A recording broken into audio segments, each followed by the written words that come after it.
பாருங்கள். இப்போ இன்றைக்கி வந்து என்ன சமைப்போம்னு நினச்சிக்கிட்டு இருக்கையில் மார்க்கெட்டுக்கு போயிடலாம், சரி ஏதாச்சும் வாங்கிட்டு வந்துடலான்ட்டு போனோம். இங்கே எல்லாமே இருக்கும், நல்ல நண்டு, மீன், இறால் எல்லாமே இருக்கும். விலையும் கொஞ்சம் மற்ற இடத்த விட கொஞ்சம் வித்தியாசமாக இருக்கும். வீட்டுக்கிட்ட தான் இருக்குது, கொஞ்சம் தூரம் ஒரு நடந்து போகிற அளவுக்கு தான் இருக்கும். நான் வாங்கிட்டு வந்துட்டேன். நண்டு கொஞ்சம், இறால் கொஞ்சம் வாங்கிட்டு வந்தேன். இந்த இறால் வந்து வறுத்துருவோம், குழம்பு வைக்க வேணாம். நண்டை குழம்பு வச்சிடலாம். இதுக்கு தேவையான புளியை ஊற போட்டுருவோம். புளி ஊற போடையிலே நம்ம வந்து அதில் கல்லுப்பையும் போட்டுடலாம், ஏன்னா அப்போ தான் கரைக்கிறதுக்கு நல்லா ஈஸியாக இருக்கும். இது பண்ணிவிட்டு நம்ம நண்டை புட்டுக்கிட்டு வந்துடலாம். இப்போ எங்கள் ஊர்லெலாம் மழை அடித்து கொளுத்தையில் பார்த்திங்கன்னா கொளுத்திக்கிட்டு இருக்கோம். அப்போ பார்த்தோம்னா அந்த தில்லை நண்டுன்னு பின்னாடி வரும், எங்கள் வீட்டுக்கு பின்னாடி. அங்கே ஓடி போய் எங்கள் அப்பா அழைக்க சொல்லுவார். ஓடி போய் அழைச்சிட்டு வந்து ஒரு நண்டு ₹1, 10 நண்டு ₹10, ₹20 20 நண்டு கொடுப்பாங்க. அதை நாங்கள் சுடு தண்ணிக்குள்ளே போட்டு தண்ணியை கொதிக்க வச்சு போடுவோம். அது ஓடி போயிடும்.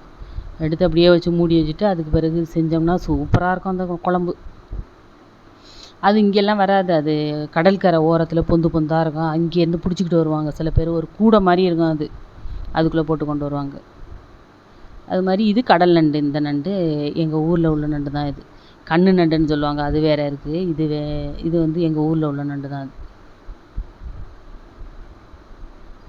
வயக்காட்டு நண்டும் இருக்கும். நான் நடவு நடையில் பிடிச்சிட்டு வந்து அதை நல்லா தட்டிட்டு ரசம் வச்சு குடித்தோம்னா அந்த உடம்பு வலி, ஜுரம் இதுக்கெல்லாம் தேவலாம். ஜுரம் அடிக்கிறவங்களுக்கெல்லாம் என்ன செய்வாங்கன்னா, அந்த நண்டை நல்லா தட்டிட்டு அப்படியே ஒரு பெரிய பெட்ஷீட்டை போட்டு ஆளை மூடினா அது அப்படி வேர்த்து கொட்டும், அதோட சரியாக போயிடும். இப்போ நம்ம இந்த நண்டை வந்து புட்டுக்கிட்டு வந்துடுவோம்.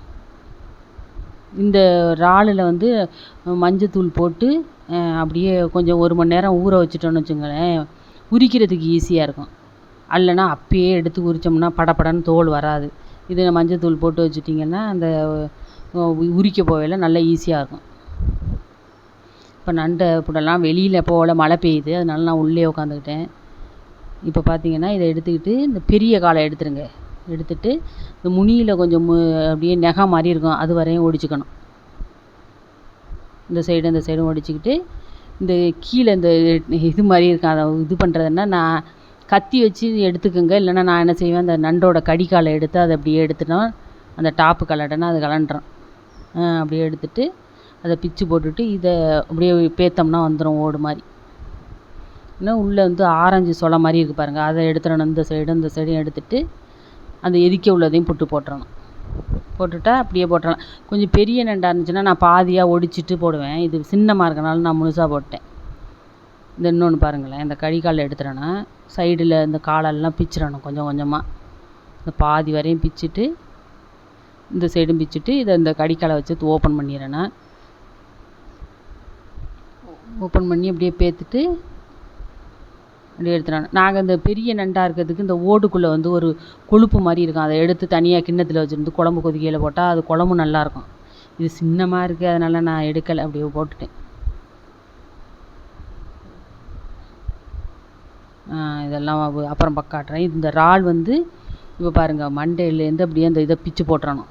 போட்டுட்டு கீழே கிள்ளிட்டு இப்படியே இந்த தோலை உரித்தோம்னா அந்த தோல் அப்படியே வந்துடும். அப்படியே கடைசியில் இந்த வாழை பிடிச்சி இப்படியே இழுத்தோம்னா அது வந்துடும். இதில் வந்து நகம் உள்ள ஆள் நீங்கள் இப்படி எடுத்துக்கலாம். எனக்கு நகமே இல்லாதனால இந்த சிசரை வச்சுட்டு அந்த குடலை லைட்டாக அப்படி லேசாக பிடிச்சி வெடுக்குன்னு உழுவுனா வராது, உள்ளேருந்து மெதுவாக இழுத்தோம்னா வந்துடும். பாருங்க, மண்டையை எடுத்துகிட்டு ஒரு கிள்ளிட்டு கீழே எடுத்து அது வந்து மஞ்சத்தூள் போட்டதுனால படப்படன்னு விடுது பாருங்கள், ஊற வச்சதுனால 1 மணி நேரம். இல்லைன்னா அப்படியே வரவே வராது. அதை வந்து மெதுவாக இழுக்கணும் அந்த குடலை. கொஞ்சம் கஷ்டம்தான் இதெல்லாம் க்ளீன் பண்ணுறது, இருந்தாலும் பண்ண ஆரம்பிச்சிட்டோம்னா ஈஸியாக இருக்கும். இதே தலையை போட்டு குழம்பு வைக்கிறதுன்னா அந்த தலையை கிள்ளிட்டு அதில் ஓடை எடுத்துடணும். எடுத்துட்டு இந்த சிசரை எடுத்து இந்த மீசை மாதிரி தொங்கும் அதில் அதை வந்து கட் பண்ணிடணும். கட் பண்ணிட்டா இதை மட்டும் போட்டு குழம்பு வச்சுக்கிட்டோம்னா அதை வறுத்தரலாம். இது நான் நிறையா இருக்கனால என்னால் போட முடியல, அதனால் போட்டுட்டேன். அப்படியே இது பண்ணிவிட்டு அவ்வளோதான், ஈஸி. இந்த நாங்கள் இப்படியே அலசிட்டோமா இந்த தண்ணி கீழே ஊற்றிட்டு இந்த தோல் இருக்குல்ல, இந்த தோலை நல்லா அலசிட்டு 2-3 வாட்டி நல்லா காய வச்சுருவோம். காய வச்சுட்டு உளுந்து, கடலைப்பருப்பு, பூண்டு, கருவேப்பிலை எல்லாம் போட்டு உப்பெல்லாம் போட்டு நல்லா அடித்து பொடி மாதிரி வச்சுக்குவோம். இட்லிக்கும் தொட்டுக்கலாம், சாதத்தில் பிசைஞ்சு சாப்பிட்லாம். நல்லாயிருக்கும் அது. அப்புறம் இந்த மா இலையை இப்படி 2ஆக கோத்துட்டு அதில் கூட எடுத்து கொட்டி திங்கலாம். நண்டு குழம்பு ரெடி ஆயிடுச்சு. இப்போ இந்த இறால் வந்து இந்த தொக்கு பண்ணியிருக்கேன். இதை வந்து இது போட்டோம்னா லாங் வீடியோவாக இருக்கும், நீங்கள் பார்க்க மாட்டீங்க. அதனால் நான் அதை வந்து அதோட ரெசிபி வந்து இன்னொரு நாளைக்கு போடுறேன். நான் இது வந்து தொக்கும் பண்ணலாம், வறுவலும் பண்ணலாம். வறுவல் பண்ணோன்னா இந்த பசங்க மொசு மொசுன்னு புறக்கி சாப்பிட்ருங்க. அதனால் தொட்டுக்கிறதுக்கு சரியாக இருக்காதுன்னுட்டு நான் தொக்கு மாதிரி பண்ணிடுவேன். இது சப்பாத்திக்கு, சாம்பார் சாதம், ரச சாதம் இதுகளுக்கெல்லாம் வச்சுக்கலாம், நல்லாயிருக்கும்.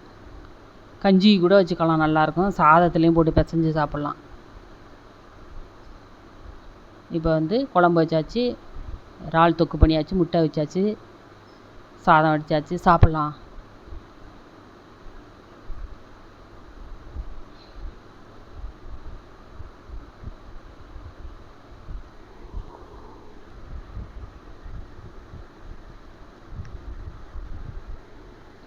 வாங்க சாப்பிட்லாம். சூப்பராக இருக்கும், ரொம்ப நல்லாயிருக்கும். எனக்கு வந்து நான்வெஜ் சமைக்கிறோன்னா ரொம்ப பிடிக்கும். ஏன்னா வந்து வேலை டக்குன்னு முடிஞ்சிடும். அது சாம்பார் இதெல்லாம் வைக்கிறதுக்கு ரொம்ப லேட் ஆகும். எல்லாம் சலிச்சுக்கிறங்க வந்து சாப்பிட்றதுக்கு. இதுன்னா அழைக்கவே வேண்டிய எல்லாம் வந்துடும். லைக் பண்ணுங்கள், ஷேர் பண்ணுங்கள், சப்ஸ்கிரைப் பண்ணுங்கள், பக்கத்தில் உள்ள பெல் ஐக்கானை கிளிக் பண்ணுங்கள். தேங்க்ஸ் ஃபார் வாட்சிங்.